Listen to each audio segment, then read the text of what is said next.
My name is Naomi Bennett. I'm 36 years old, a financial planner living in Charleston, South Carolina. That Wednesday afternoon was gray and drizzling, and I decided to end work earlier than usual to pick up my daughter. Pet Clara, just 6 years old, was being watched by her grandparents 2 afternoons a week while I handled major clients. I'd hesitated for a long time before accepting my parents' offer to help, knowing our relationship had never been easy.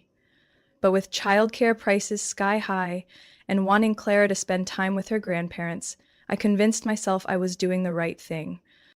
My car had just pulled up in front of the two-story brick house where my parents had lived for over 25 years.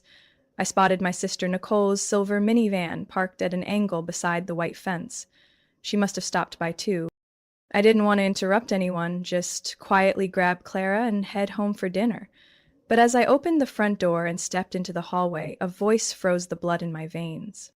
"Scrub it clean, you useless girl. Is there anything you can do right?"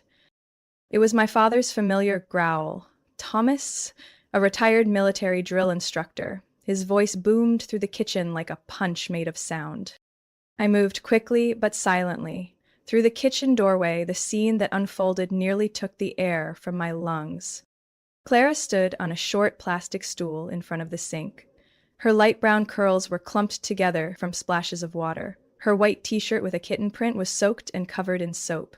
Her tiny hands, red from hot water, were trying to scrub a heavy cast iron skillet I myself found hard to lift. Thomas stood close behind her, pointing at the sink, his face flushed, barking each word like he was scolding a new recruit. Nicole's kids could wash dishes when they were 5. You need to be taught everything over and over.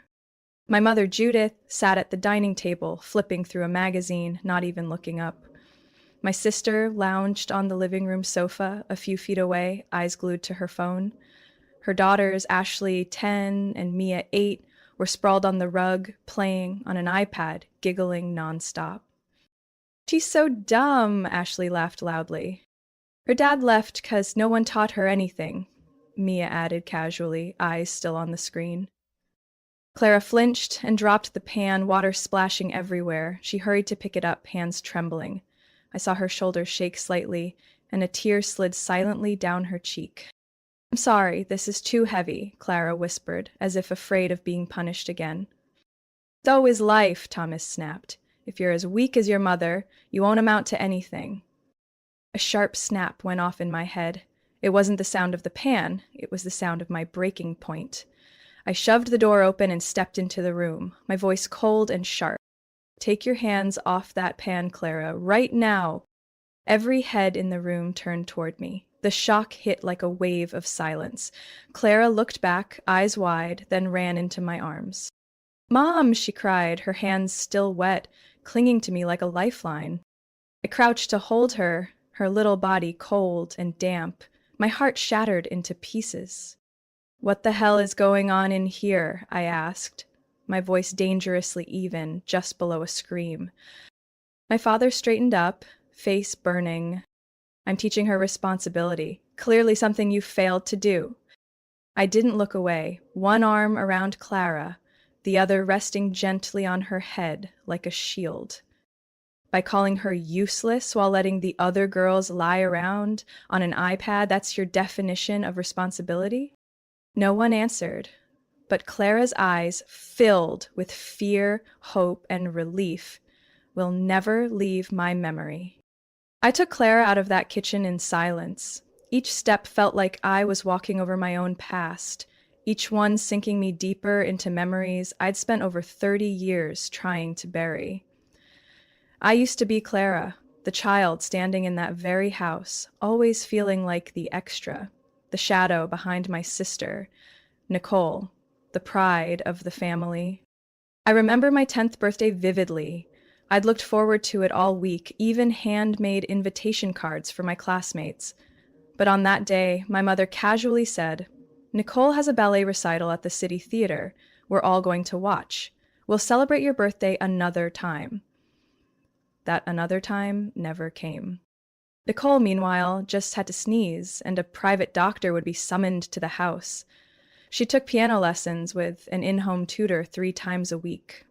I loved painting, but the only brush I ever got was a frayed one from Nicole's old art set with a warning, use this for now, don't ask for too much.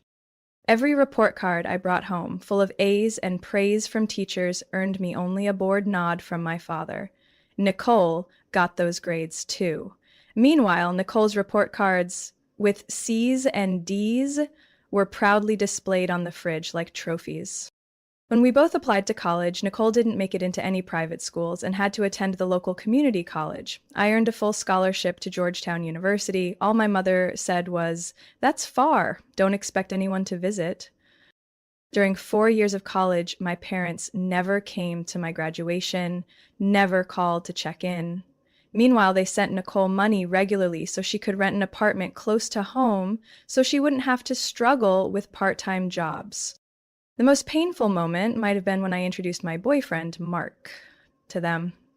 We met in school. He was a resident at a public hospital. At our first dinner, my father bluntly asked, "Can you buy a house within 3 years? Naomi won't stay in a rental for long." I wanted to sink into the floor, not because of his rudeness, but because of Nicole's expression, amused like she was watching a slow-motion car crash. When Mark and I eventually broke up under the strain of work and distance, my mother's only comment was, "Well, no surprise with the way you try to control everything. Who would stick around?" I used to think that when I had a child, things would change, that my parents would look at Clara and finally see the love I'd never stopped giving. I naively believed that by paying their monthly mortgage, I could buy a little fairness for my daughter. But no. That image of Clara standing hunched at the sink, hands trembling from hot water and fear, that was me all over again, just smaller. The only difference was, no one ever walked in back then and said, "Enough." And maybe that's why I felt a rage so cold it burned. Not just because Clara had been humiliated, but because I had allowed history to repeat itself. I glanced into the rearview mirror. Clara sat in the back seat, staring blankly out the window, lips pressed tight. She wasn't crying, but that silence terrified me. "Clara?" I called gently. "It's Mommy." "I'm sorry, I broke the pan," she whispered, as if her very existence needed permission. I gripped the steering wheel tighter. That pan, that damned pan, heavier than my childhood, and I had let it crush Clara without even noticing. "Clara, do you know why I'm upset?" I asked, trying to soften my voice even though my throat was burning. "Because I broke something?" she murmured. I turned fully to face her. "No, I'm upset. Because I didn't protect you sooner." She didn't say anything, but her eyes shimmered. We drove home in silence. Each street in Charleston slipped past the window like slices of time, carrying me through forgotten memories. I was no longer that 10-year-old girl left behind backstage. I was a mother now, and I would never leave my daughter behind again. That night, after bathing Clara and tucking her into bed, I sat alone in the kitchen, staring at a cup of cold tea. My laptop was open, its screen glowing with my bank account statement. The line was clear. Recurring transfer, $2,150 per month, starting October 2019. Beneficiaries, Thomas and Judith Bennett. I had forgotten the exact number. Every month, the money was withdrawn automatically, like a reflex.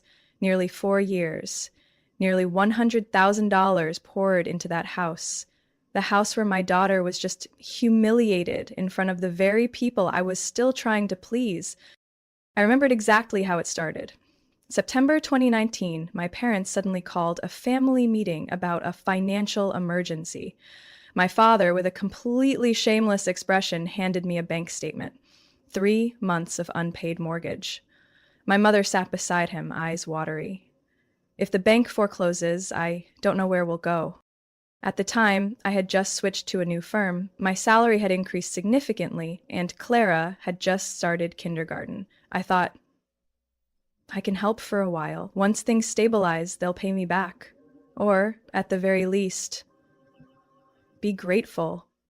They said they'd repay me gradually once my dad's retirement checks kicked in, but that money never showed up, and words of thanks were even rarer. I remembered one Thanksgiving when Nicole sniped, "Naomi, you're always so dramatic. Helping mom and dad with a little money like you're carrying the whole world?" My mother smirked. My dad reminded me that family always comes first. I said nothing. I never told Nicole I was the only one paying our parents' mortgage. Maybe out of pride, maybe out of fear she'd start asking me for money too. Nicole had a husband, Craig, a sales manager at a local car dealership, 2 daughters. But not once had they contributed financially. In fact, I overheard my mother once telling a friend, "Nicole's busy raising 2 little girls. She can't handle the financial stuff. Naomi's independent, makes good money. She can afford to help." A good income doesn't mean you're not exhausted. I often worked until 8 at night, commuting between Charleston and Columbia, sacrificing evenings with Clara just to make sure my parents didn't lose their home. And in return, my daughter was forced to wash dishes and called useless. I couldn't stop wondering, if I hadn't arrived early that day, how much worse would it have gotten? I opened an old Excel file, my long-term financial plan, now layered with digital dust.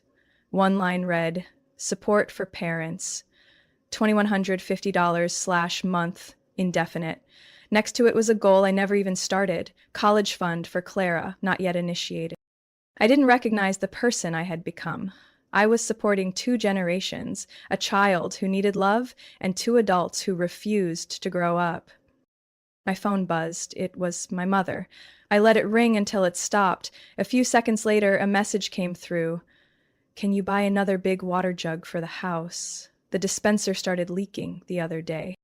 No check-in, no apology for what Clara had endured, just another request.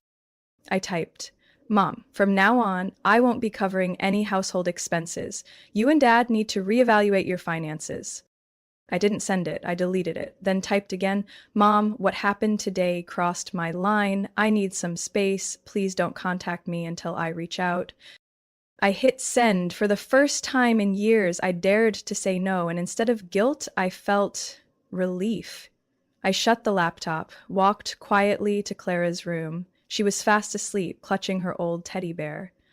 I gently brushed a strand of hair from her forehead, and I whispered, "I'm sorry for letting you carry burdens that were never yours. From now on, things will change." The next morning, I took Clara to school earlier than usual. She was still quiet, but there was a shift in her eyes. No longer as lost as the night before, but still hesitant every time I looked away. After kissing her goodbye and reminding her teacher to call me if anything unusual happened, I walked back to my car, opened my phone, and began clearing my voicemail. 6 missed calls from my mother, 2 texts from my father, and 1 call from Nicole. I opened the first message from Mom. "Naomi, you overreacted yesterday. Your father was just teaching Clara discipline. She needs to learn not to be spoiled." I didn't respond. I knew all too well that discipline in our family was the perfect disguise for emotional outbursts and the need to control. At 10 a.m., I chose to call Nicole back. She picked up almost immediately, no greeting, voice dripping with accusation. "Are you serious, Naomi? You're kicking Mom and the girls out over something small? That's Mom and Dad's house." "Right. And I'm the one who's been paying to keep the bank from taking it for the last 4 years," I replied, calm but firm. Nicole paused, then scoffed. "So what, you want credit now? Mom says you're using money to force the whole family to listen to you." "I'm not forcing anyone. But from now on, if someone wants to be around my daughter, they need to show basic respect. Ashley and Mia were just joking. Clara needs to toughen up. You're making a big deal out of nothing." I took a deep breath. "Nicole, kids don't joke about Clara's dad leaving her because he didn't love her. And your mom stood by and said nothing. Do you really think that's nothing?" This time, Nicole didn't reply immediately. When she finally did, her voice lost its smug edge, now hesitant. "So, what are you planning to do?" "For now," I said, steadying my voice, "Clara won't be going to Mom and Dad's. And I'm no longer covering any costs for that house. I need to protect my daughter, even if that makes everyone else uncomfortable." Nicole exhaled like she'd just learned she had to pay her own electric bill. But she didn't argue further. That afternoon, while in a meeting at the office, I received a message from my mother. If you're really cutting the family off over something this small, then I have nothing more to say. No apology. No concern about whether Clara was okay. I didn't reply. Instead, I called my attorney, Jackie, the one who helped me draft my will after the divorce from Mark. Naomi, is everything all right? Jackie asked, concerned. I want to make a few updates to Clara's trust and temporary guardianship documents, I said.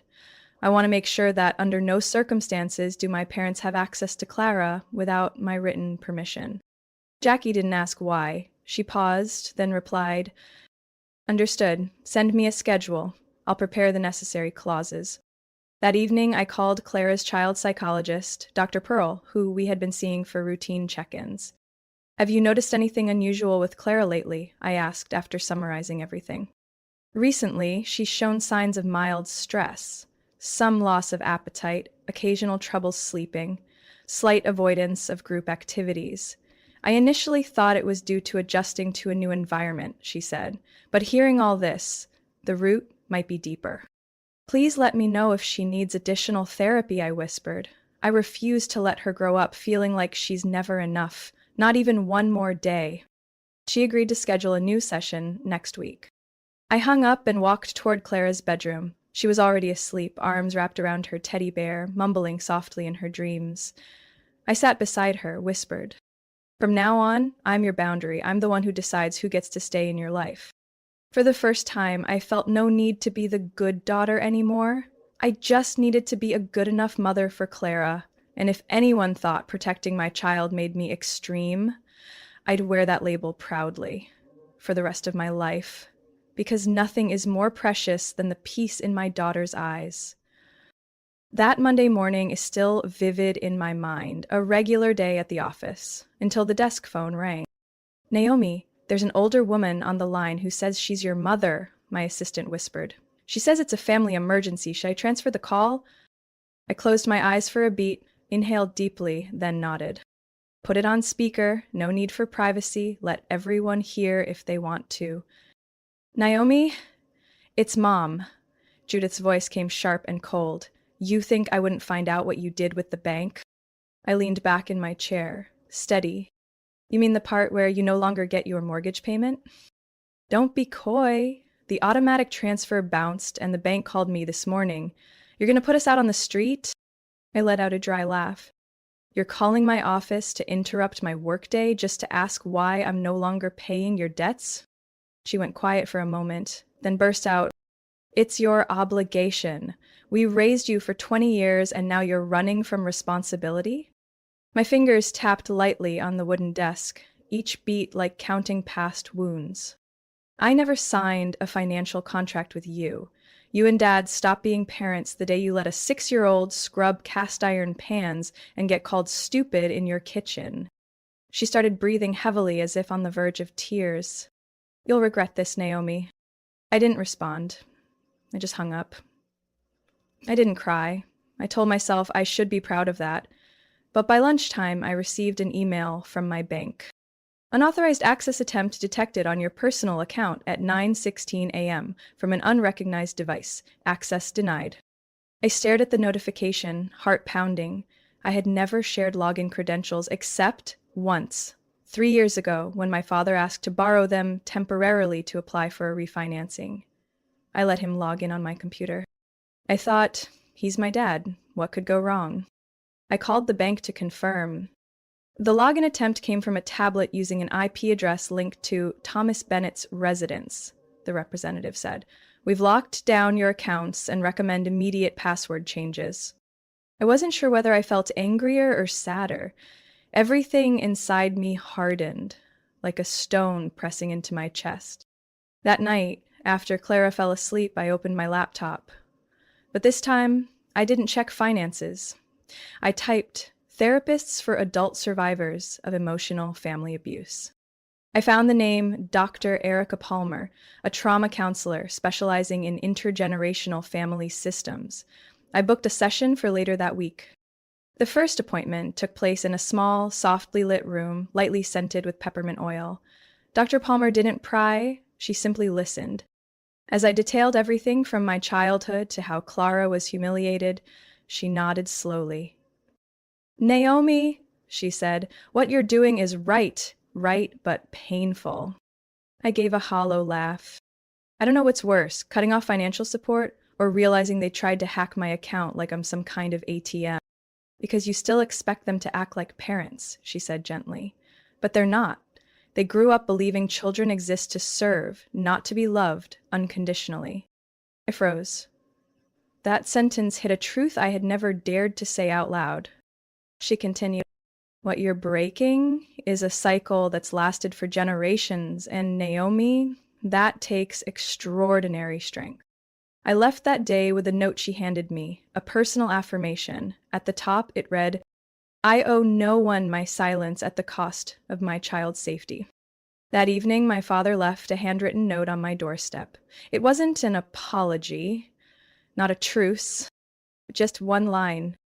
If you don't resume the financial support, your mother might lose the house. We won't be responsible if your daughter has to watch her grandparents become homeless. That was the moment I realized they hadn't changed. They'd only changed tactics.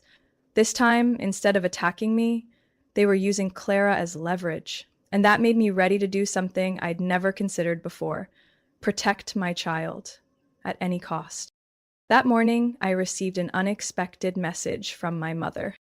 If you truly want to handle this like an adult, your father and I will come to the therapy session, but just once. I didn't know what made them agree: pressure from the bank, my emotional distance, or simply fear of what the neighbors might think. But I didn't care. As long as they were willing to sit down and listen, that was enough to begin. I scheduled the meeting at Dr. Erica Palmer's office, the therapist who had guided me through my emotional shifts over the past month. She understood me. More importantly, she wasn't easily swayed by the emotional theatrics of aging parents. The therapy room was bright and quiet, without the musty old wood smell or velvet armchairs of my parents' house. Just soft lighting, a pot of chamomile tea, and 4 dark leather chairs arranged in a semicircle. I arrived early. Dr. Palmer sat across from me and gently asked, Naomi, what do you want to achieve from today's session? I want them to understand that I'm no longer the child they can control with guilt or obligation. And more importantly, I want them to know that if they don't change, they will no longer be Clara's grandparents. At exactly 10 a.m., my parents walked in. My father, Thomas, wore a crisp white shirt, dark tie, and polished shoes. He entered like he was attending a courtroom hearing, eyes scanning every item in the room. My mother, Judith, wore a pale pink knit dress, clutching her purse tightly, lips pressed together as if holding back emotion. After brief introductions, Dr. Palmer began. The goal of this session is to allow everyone to speak in a safe and honest way. No interruptions, no judgment. She turned to me. Naomi, if you're ready, please begin. I looked directly at my parents. I'm not here to argue. I'm here to set boundaries. Clara won't return to your home unless you acknowledge that what happened was wrong and agree to change. My father scoffed, a dry, grating laugh. Admit we were wrong? For making her wash a few dishes? That's called discipline, Naomi. You're acting like we tortured the child. I tilted my head slightly. Discipline doesn't include calling a 6-year-old stupid or comparing her to other kids and letting her be ridiculed. Dr. Palmer raised her hand, her voice calm but firm. Thomas, it's valid for Naomi to feel that those actions crossed a line. This is a space for listening, not justification. My father leaned back, arms crossed. He said nothing more, but his tension was obvious. I turned to my mother. You heard what they said to Clara. You were right there. You said nothing. She took a deep breath, lips trembling. I thought it was just childish teasing. I didn't realize it affected Clara that much. And you didn't know she cried every night after coming home from your house, I said softly. I used to do the same, but no one ever asked how I felt either. The air in the room grew heavy. My mother turned away, dabbing a tear from her cheek. So what do you want? My father asked, his voice no longer as firm. I raised my head. I want both of you to commit to at least 3 therapy sessions. I want Clara to see you only under supervision, and if there's any sign of favoritism, criticism, or comparison, this relationship ends permanently. Permanently? My mother echoed in disbelief. Yes, I answered firmly, because real love doesn't come with conditions like as long as she behaves or as long as she doesn't inconvenience us. Dr. Palmer nodded. The boundaries Naomi is setting are healthy and developmentally appropriate. I'm willing to help the whole family if everyone agrees to participate. Silence settled over the room. My mother was the first to speak. All right, I'll go to therapy. My father glanced at her. Judith. No, Thomas, she interrupted for the first time. We need to fix this before we lose anything else. My father clenched his jaw, then finally gave a small nod. 3 sessions, just 3. I didn't say another word, I just nodded gently. About 2 months after our first therapy session, I got a call from my mom while I was prepping dinner for Clara. Naomi, your dad and I made a decision. We're selling the house. I froze. Knife paused mid-apple. A dozen questions ran through my head, but I simply replied, Really? Yes, I called a realtor this morning. We found a 2-bedroom apartment near the bus line. It's affordable and not far from your place. It wasn't the guilt-laced tone I was used to. It was unexpectedly calm.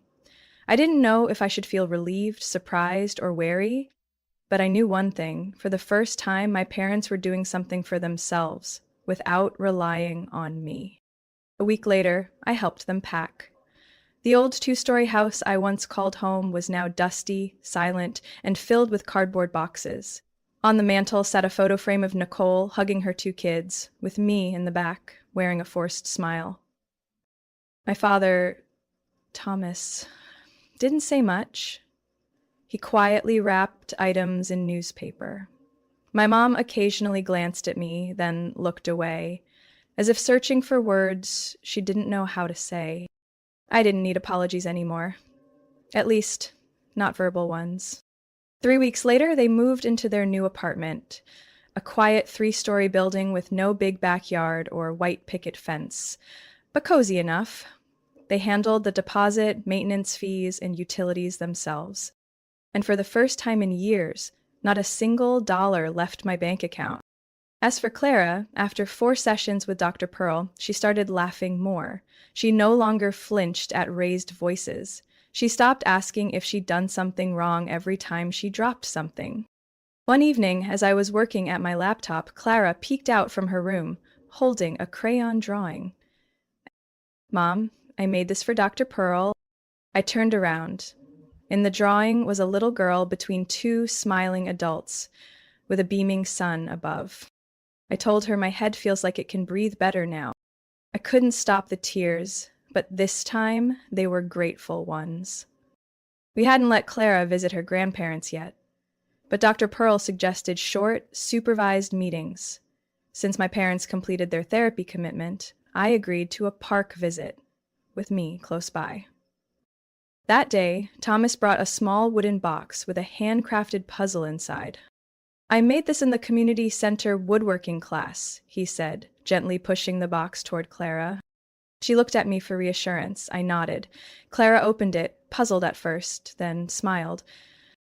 It turns into a rainbow, she squealed. That's right, he said, and for the first time I saw my father kneel to her level. No orders, no judgment. Afterward, my mom pulled me aside while Clara played nearby. Naomi, thank you for giving us a second chance. I looked at her and didn't see the woman who once made me feel not enough. This chance is for Clara, but if you keep trying, I won't stand in your way of being her grandmother. Not long after, something I didn't expect happened. Nicole reached out to meet. We sat at a small cafe near the school. No sunglasses, no kids. She sat across from me in silence for a while before speaking. I've been thinking a lot. I tilted my head, waiting. Initially told me she gets scared visiting Mom and Dad.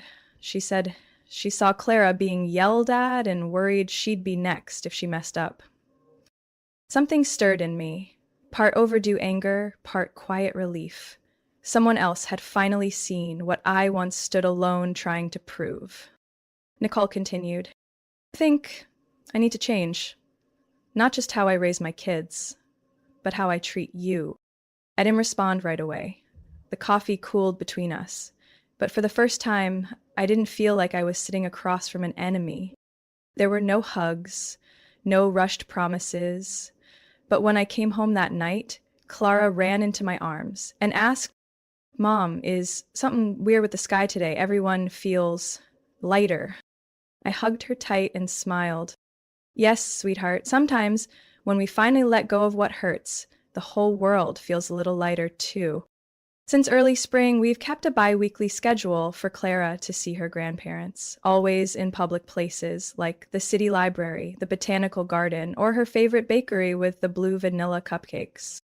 I was always present, never too far, not because I didn't trust them, but because I understood that a child who's been hurt needs a stable presence nearby to feel safe. At first, Thomas and Judith were awkward. My dad kept his distance, quietly observing, while my mom tried to make conversation. But after a few visits, I noticed subtle changes. My dad brought a children's book with illustrations and tried reading it to Clara. My mom stopped interrupting Clara's stories and waited until she finished before gently responding. One time, Clara accidentally spilled orange juice on her dress. I braced myself, expecting the usual scolding tone, but instead my mom gently dabbed the stain with a napkin and said, Are you okay, sweetie? Let's try placing the cup farther next time. I turned away, smiling, not from emotion, but from relief. The boundaries I had put in place were working, and for the first time, I didn't feel like I was carrying the weight of everything alone. As for Nicole, things between us became easier. She started taking Ashley and Mia to see a family therapist, and even asked for tips on building her own financial independence instead of relying on our parents. One Saturday morning, while Clara and Ashley played with toy dishes in the backyard, Nicole walked over with 2 cups of coffee. She sat beside me on the old wooden bench and said without preamble, I know you've felt really alone in this family. I don't want Claire to grow up like we did.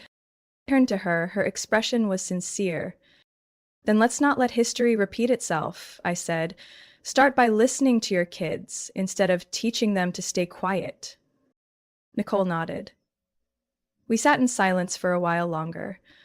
There was a quiet kind of understanding between 2 women who had both been hurt, but were trying to do better for the next generation.